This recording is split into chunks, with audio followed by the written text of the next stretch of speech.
Hello, it's me, Queen Elizabeth. I am not dead. Charles sent me to a deserted island so he could be king. I don't have access to my royal money, so please cash app me $300 so I can get back to the UK. Tea and biscuits. Damn, that must be the real queen right there. Crazy. You should probably help her out, you know? She clearly needs to get back to the UK. Special thanks to my YouTube members and patrons for supporting the channel and supporting my content.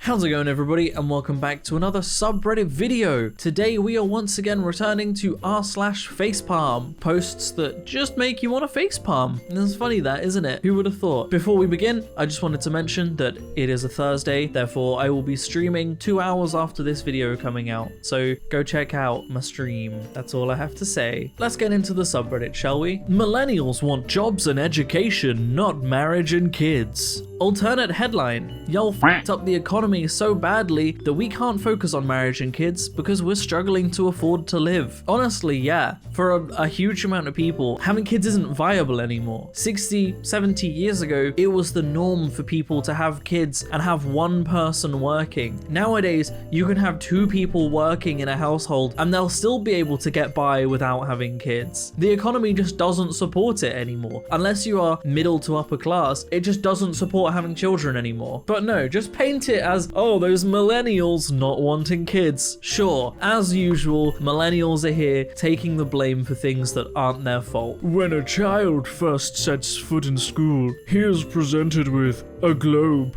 books on dinosaurs, stories of the moon landing, photographs of the Titanic. The brainwashing starts early. So what you're saying is, when a child first sets in school, he is presented with a globe, a documented representation of the Earth as it is, scientifically represented with mountains of evidence proving that it is this way, ignoring the fact that we have satellite scans of the Earth showing it's round, many other ways proving it's round without even going into space. Gotcha. Books on dinosaurs, things documented to exist everywhere, a lot, throughout millions of years. They find these things. They don't just make it up. They're found. They were real. Stories of the moon landing. Again, a documented event. It was live streamed. It was live streamed. How can you be like, oh, the moon landing wasn't real? It was broadcast on live TV. You know, one of the biggest claims I see about the moon landing is that they just slowed down footage. Do you know how difficult it was to film slow motion footage in the time the moon landing happened? Cameras could only film like 10 seconds, maybe 30 seconds at most of slow motion footage. They couldn't just film like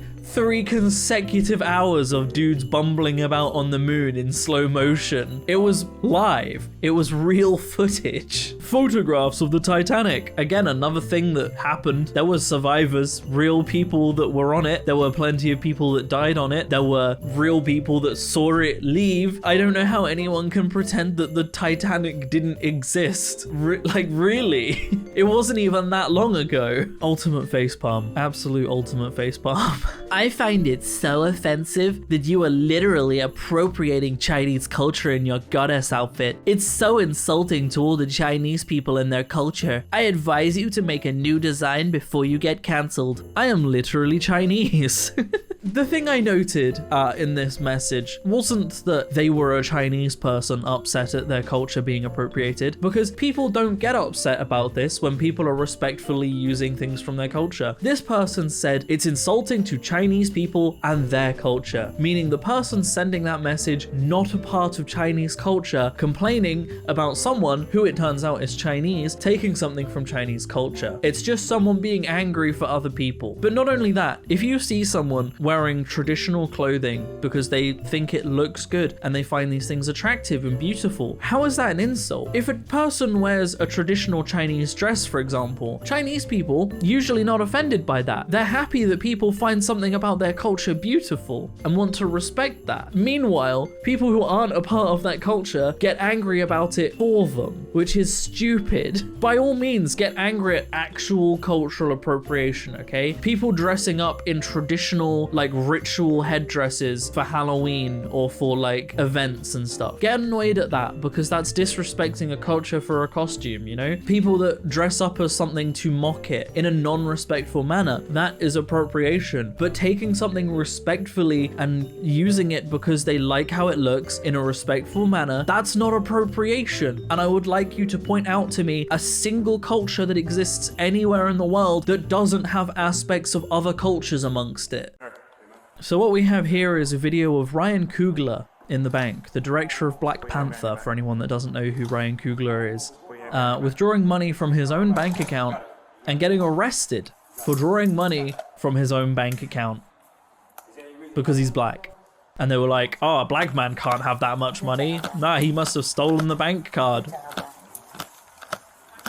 Someone said good job, officer, as well. Oh man. It's not a good job, officer, is it?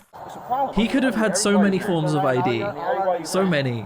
Probably a driver's license, at the very least. But yeah, no, he was rightfully angry about that. He was rightfully angry about some policemen arresting him for withdrawing money from his own bank because he's black, and because people believe that because he's black he can't possibly have that much money and therefore he needs to be arrested without trying to ID the guy. Surely the first move you make before you try and arrest someone for something is IDing them, verifying their identity. I would have thought that would be the norm at a bank anyway. NFT purchased by Logan Paul for $623,000 is now worth $10. I disagree with this info. I think it's incorrect. I think it's inaccurate. That NFT isn't worth $10. Much like it was never worth $223,000. It's worthless. It's worth nothing. It's a picture on the internet. It's worth $10 now? No, it's not. It's worth $10 less than that, and it always was. This guy told his job he didn't want a birthday party because his anxiety. They threw him one anyways. He had a panic attack. They fired him for his behavior. He sued and now they owe him $450K. Well, good on him, to be honest. Like, yeah, good on him for being able to sue them for that. He politely requested they don't do something. They did it anyway and they fired him for it. Sue away. Get your money's worth out of that. Honestly, screw that company. He spent over $70,000 when there was a DoorDash glitch and they finally charged him. Oof. Okay, I have a question. How do you spend $70,000 on DoorDash? How? What could you have been buying on DoorDash for $70,000? That's so much money for DoorDash. That's like a year's worth of food. More than a year's worth of food. $70,000. That's more than I make in a year. And this dude spent that on DoorDash. How?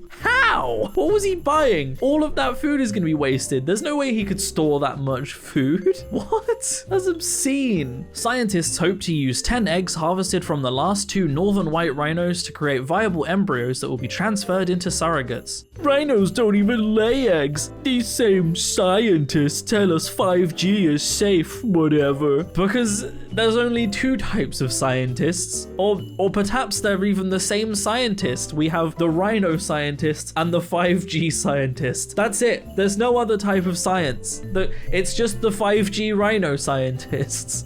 But how can someone have so little knowledge on biology? Mammals have eggs. They might not lay eggs, but that's because they keep them within themselves and then they birth the creatures afterwards. But they still have eggs that require fertilization. You know, the way that pretty much any animal works. Very, very few animals don't do that. Very few. There are some, but very few. Rhinos and humans, for example, happen to have eggs within themselves. And then the egg inside them turns into an embryo, and then they give birth to that once it becomes a viable baby. You ever wonder if it's possible for your kids to grow up not knowing what technology is? Raise them on a farm in the middle of nowhere. Never expose them to any modern tech. Candles and typewriters in the home. Fake the maps so they think there's no world outside the farm. Absolutely don't do any of that. Like, if you want to raise them with minimal technology, by all means, go for it. But don't turn them into hermits. And don't convince them that the world doesn't exist. I'm pretty sure there are films about this, and I'm pretty sure every one of the films results in the kids reaching their teenage years, murdering their parents, and discovering a world exists. It's not a good idea. Brainwashing your children and hiding them and sheltering from the world is not a good idea. And when they find out the world exists, because they will, when they find find out the world exists, they will not thank you for it. Quite the opposite, in fact, because you have held them away from the entirety of society, all of their people, everyone. You've robbed them of a life with friends,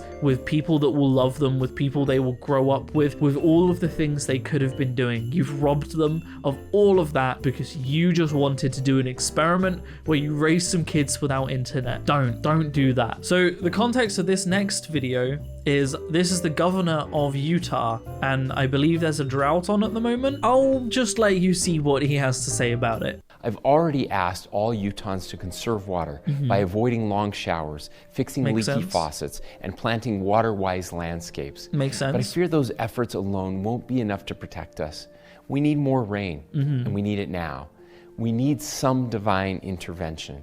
That's why I'm asking Utahns of all faiths to join me in a weekend of prayer, June 4th through the 6th. By praying collaboratively and collectively, asking God or whatever higher power you believe in for more rain, we may be able to escape the deadliest aspects of the continuing drought. Please join me and Utahns, regardless of religious affiliation, in a weekend of humble prayer for rain. This is an elected official. This is the actual governor of Utah. Homie, we live in the 21st century, okay? By all means, believe in whatever religion you want to believe in, but when there's a drought, you need to actually do something about it. You can't just rain dance anymore. You can't host a ritual to make it rain. That doesn't work. It never worked, but it's not 500 BC anymore. You can't believe that that's going to get you out of all of your problems, okay? Because it's not. You can't just pray. You can't do a rain dance. You can't do a ritual, any of those things to make it rain. You need to actually do something. As the governor of Utah, you need to actually do something to combat the drought that isn't asking for thoughts and prayers. There was a satirical post about this in a previous one of my videos about a guy at a shooting conference saying that they needed to ask for thoughts and prayers. It was satire, I've since learned. However, this is not. This is the actual governor of Utah actually asking for thoughts and prayers to get them out of the problem that their state is in. And the final post. Okay, I would like some clarification on what these things are. They switched on at the rally today in Sydney. Imagine being so closeted that you don't know what street lights are. Street lights. The thing that's in just about every country. The things that cast light on streets so that you can see better. Street lights. They're lights. They cast light. That's their job. They're street lights. They probably shouldn't have come on in the day because generally they turn off during the day, but they're street lights. That's all they are. This isn't some 5G anti-vax conspiracy. They're street lights. Someone was at an anti-vax rally in Sydney and they went, the street lights came on. We're doomed. What could these be doing right now? The lights, it's clearly radiation. They're trying to kill us with street lights. Oh man. And that's where I'm going to end the video, everybody. I hope you have enjoyed.